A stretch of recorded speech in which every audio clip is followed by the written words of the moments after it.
What's going on, fam? Hope everybody's doing well out there.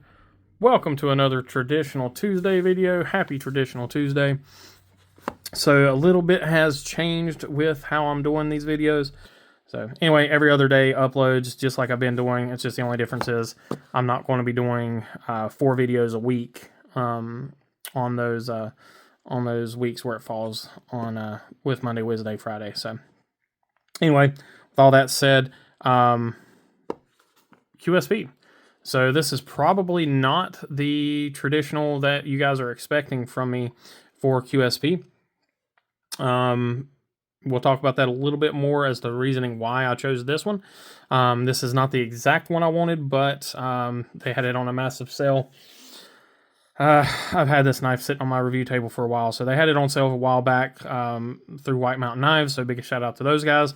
But anyway, we picked up the G10 Penguin Slipjoint. So I know most people, when they think of QSP and slip joints, they think of the Hedgehog. But again, we'll kind of go into that a little bit here later. Get that box out of the way.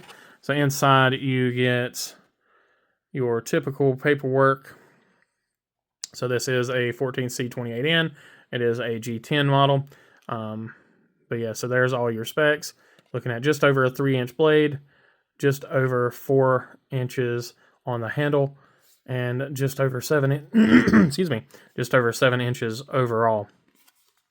And then of course you get your typical QSP stickers. I love these wolf stickers.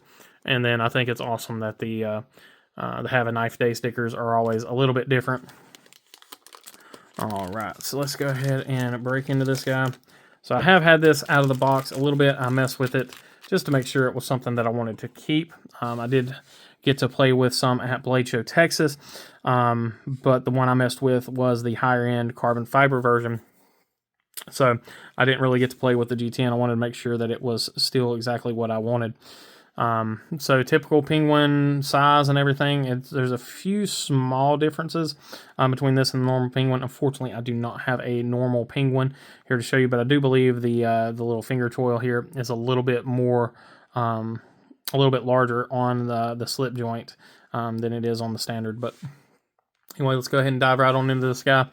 So it is a modern traditional, so a modern slip joint. So you do have screw construction. You've got T6 body screws, a really generous lanyard hole, and some very nicely textured G10. You guys are all familiar with QSP's work. Back spring is, of course, fantastic. Zero issues whatsoever there. No gapping, no anything. Centering is perfect. No pocket clip, of course. So you do have the ability to use a slip with this thing. T8 pivot, again, T6 body screws. Nothing really out of the ordinary there. And then just fantastic spring, fantastic walk and talk on this thing. Clean off some of the oils on this thing. Give me just a second here. All right. So traditional QSP Penguin blade shape. You've got that really nice Warncliffe blade. Again, you know, you've got no belly here, so I don't care what they say. If it ain't got a belly, it's not a sheep's foot, in my opinion. So really nice Warncliffe blade. Fuller here, so you got basically a long pull. QSP logo there. Other side, you've got your 14C28N, and you've got a really nice satin blade here. Just a beautiful satin blade. And your grind looks to be pretty symmetrical. Yeah, it looks to be pretty symmetrical there. It's hard on these Warncliffes to see the tip, but the tip does look pretty good. Yeah, it looks pretty good there. Let's go ahead and back out here. So yeah, so what do I think about this knife? Why did I choose this over its more popular brother? So for me, the size of the Penguin is a better size for me. For what I would want, this is a better overall knife for me. I don't have anything against the Hedgehog. I do think it was it overshadowed the Penguin, and it shouldn't have. The Penguin Slipjoint, I think, it outperforms that in pretty much every way. The handle is the handle's a nice. It's got a better, more functional handle. You can get it's got a larger handle for more, more grip. The materials are a little bit different. I mean, you get micarta. You're talking about the base models here. You get micarta in the base model here, and then, or excuse me, G10 here and micarta in the Hedgehog. You get more blade here with the Penguin. The Hedgehog, I believe, is like a 2.8-inch blade, something along those lines. And it's more of a cleaver style blade. Here you got a sheep's foot that has a Warncliffe that has a much more precise tip. And then you've actually got more blade length, so you've got just over 3 inches of blade length here. Pricing is identical. The budget ones are $60, give or take $1 or $2, depending on where you buy them at. Either way you go.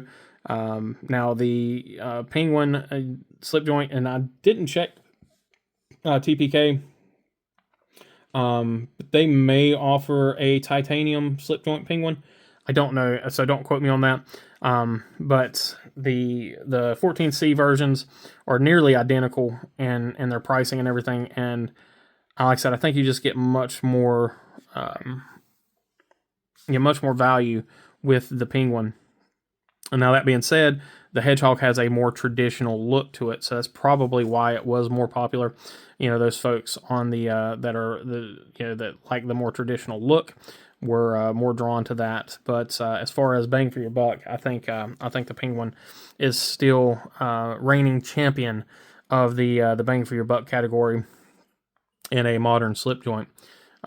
Much like the regular Penguin is pretty unbeatable for bang for your buck. You can get a standard D2 Penguin for like $30 or less than $30.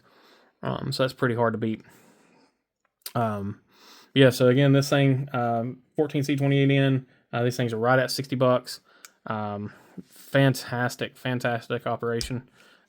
Beautiful half stops, super solid springs. You can get these things, like I said, from $60 all the way up to 20 CV and fat carbon versions that are $190. So that's in one spot where I guess the Hedgehog does shine a little bit more. You can get the TPK M390 and titanium ones for like $180 and some change. It might be cheaper than that. It might have been like $140. But you can get those TPK exclusives for a much better price in the titanium.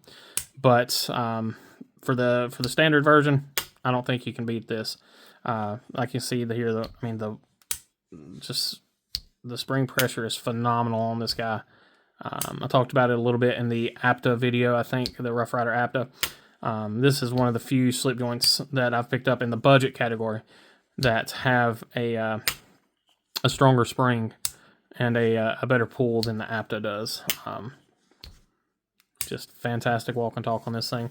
Got some notes here from earlier, a couple other videos and stuff, so let's just see how this cuts here.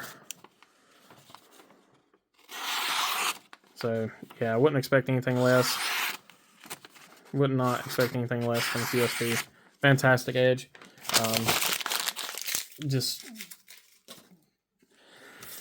Yeah, very sharp knife, really nice grind. Now I think the Hedgehog might have a hollow grind versus the flat grind that you have here, and the Penguin. Again, it's just, I don't know, for whatever reason, I think like I said, I think the Penguin is a better buy. I think the Hedgehog might look better. That have that kind of the traditional look being a little bit better. But one thing I can say is the backspring on this son of a gun is so strong. I mean, you'd really play hell to fold this in on yourself. I mean, it's got a hell of a backspring on it. Especially if you're choked up on this thing. I don't foresee you having any issues with this thing folding up on you. You have to come way up on the blade to get it to move easily, and even then it's like, I mean, I'm struggling there. It's difficult. So like I have to come and get kind of a hammer grip on this thing to get it to fold down, to get it to go to the single hand close. This is not the easiest knife to close single-handedly. or one-handed. You know, it is a strong spring. So that's definitely a plus for me. Like I said, that helps with the safety. When you're using this knife, you don't necessarily have to stay in that traditional 50-50 grip. You can get up a little bit higher on the knife, and you're still not going to have that much of an issue. I mean, even back here, I mean, you're having to put a lot of pressure on that blade to get it to move. One thing I will probably do is I will probably put some heavy lube in there just to help things smooth out a little bit. But you can see here how it's really nice, perfectly flat. I mean, the machining in there is great. When it's open there, your backspacer is still flush. I mean, your backspacer is fantastic. Or excuse me, back spring is fantastic. Really well done, like I said, and it's got just really great machining work on the blade itself, and then on the back spring there, you can just see that perfectly done. Really impressed by that. 90-degree spine is done really well. The fuller's done well. It's got plenty of grip to where it's got a kind of perfect 90-degree edges. Fantastic little knife. You guys know the specs already. We went over that. We'll talk about the weight a little bit. So it's fairly lightweight, 3.9 ounces. So just a little bit above that 1-for-1 that you would want to see. But having that full length steel back spring in there does add some weight, and then it is not milled out at all. So there are no weight savings on the liners whatsoever. So if you were really concerned about weight, I mean, you could go in and remove some of the weight out of those liners yourself if you wanted to. Personally, I don't mind the weight of the knife. It feels pretty good. Gives a little bit of weight towards the handle. Fantastic feel in hand. The finger choil here works really well. Keeps you from riding up, and then if you do need to choke up, you can, and you have plenty of room for that. Again, just be careful because there's really not a whole lot keeping you from riding up on the edge there. So just be careful of that when you are choking up on this knife. But there's really no need to choke up on it. Like I said, that just works really well. Now, if you want to, like I said, you can come up in here. You know, pinch grip works fantastic on these knives. You've got that really nice area there for that pinch grip. Yeah, so one of my favorite designs for a slip joint. One of the nicest slip joints that I own as far as action and everything is concerned. So one thing I do want to try to do real quick is I am going to put just a drop of KPL Heavy here on this back spring because needs just a little bit of help. Not a whole lot, just a little tiny drop there, just to see if it'll smooth things out just a little bit.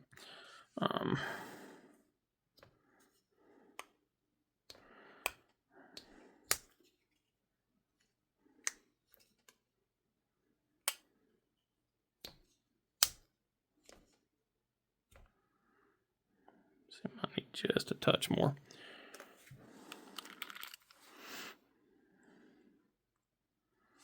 I just want it to see if it will kind of lower that spring.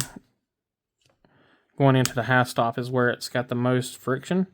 So going from open into half stop seems like it's got a little bit of friction there. And that's definitely helping. So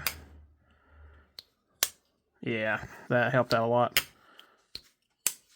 Not that it was rough before or anything. It just kind of, I don't want to say it felt gritty, but it had some, you can just tell it had some friction there. Needed a little bit of oil. Fantastic walk and talk on this thing. Just a fantastic knife for $60, 14C. And like I said, I paid substantially less than that for it. I got it when QSP was running their sale through White Mountain Knives. I think I paid $40 for this thing. It might have been even less than that. $40 shipped. So I cannot complain with that one bit. So let me know what you guys think. I know there's a lot of folks out there that are huge fans of the Hedgehog, but I don't hear a whole lot about the QSP or the Penguin Slipjoint. So let me know what you guys think. Is this are you in one camp or the other, or don't really care, or neither one of them appeal to you? Let me know what y'all think. I appreciate you as always. Please remember to be kind, be humble, be EDC. We'll catch you on the next one. Take care.